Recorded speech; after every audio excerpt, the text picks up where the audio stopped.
मुझे मैं तो ये मतलब दावे से कहता हूं कि मुबारक गुल साहब चीफ व्हिप हो या ना हो, स्पीकर हो ना हो, इस हाउस के मेंबर हो या ना हो, इनकी इज्जत करने में कमी नहीं आएगी। इनका जो कंट्रीब्यूशन रहा है, इनका जो तजुर्बा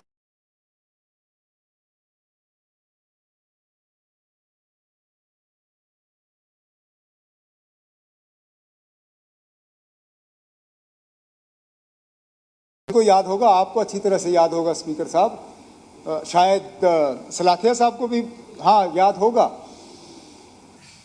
2019 में जब जुलाई में थोड़ी सी गर्माहट शुरू हो गई और हमें समझ नहीं आ रहा था कि हो क्या रहा है, बड़ी कोशिश की कि पता चले कि आखिरकार जम्मू कश्मीर के बारे में क्या सोच है, क्या करने जा रहे हैं।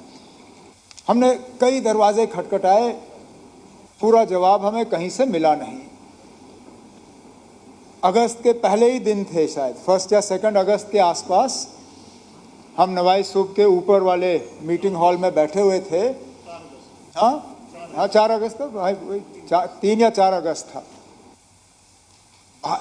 बात कर रहे थे कि क्या होगा, यूटी बनेगी, 370 को होगा क्या, 35A को करेंगे। एक साथी हमारे खड़े हुए,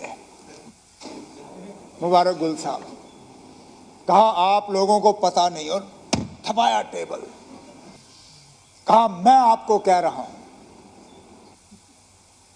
370 भी जाएगा, 35A भी जाएगा, रियासत के 2 हिस्से होंगे, हम रियासत भी नहीं रहेंगे। और मैं हंसा, ईमानदारी से मैं हंसा।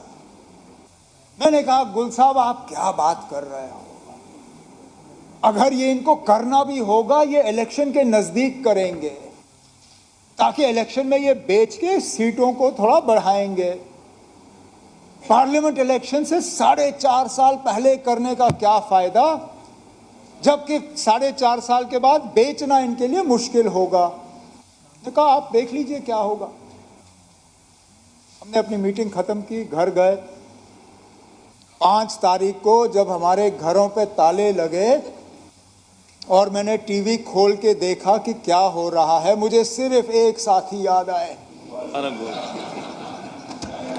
मैंने उस वक्त कहा, मैंने कहा ना क्या गलती की मैंने उस वक्त दिमाग में सोचा, मैंने कहा मैं मुबारक गुल साहब को मिलूंगा और कहूंगा मैं माफी चाहता हूं। मैं उस वक्त हंसा क्योंकि हम सब में से एक आप थे जिसने उस वक्त हमें बताया कि ये होने जा रहा। इनको कहां से पता चला, अभी तक मुझे उस बात का जवाब नहीं मिला है।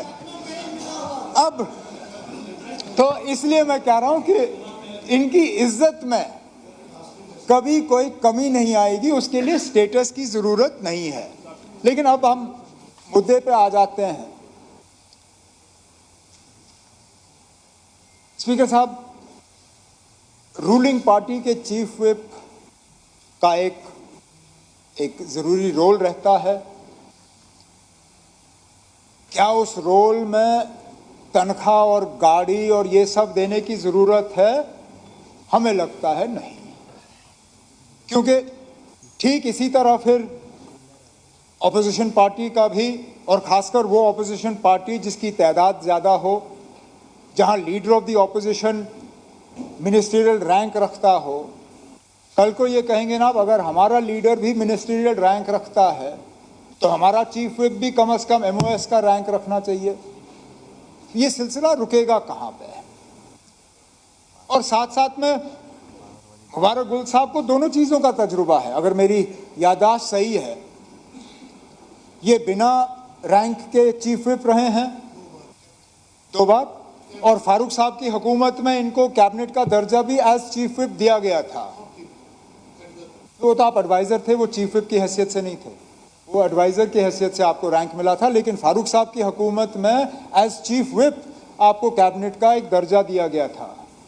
अभी तक मैं समझ नहीं पाया हूं कि उस दर्जे में मिलने और ना मिलने में आपके काम में कोई फर्क तो नहीं आया, क्योंकि मेरे साथ आप बिना रैंक के चीफ विप रहे अभी भी, और उस वक्त आप थे।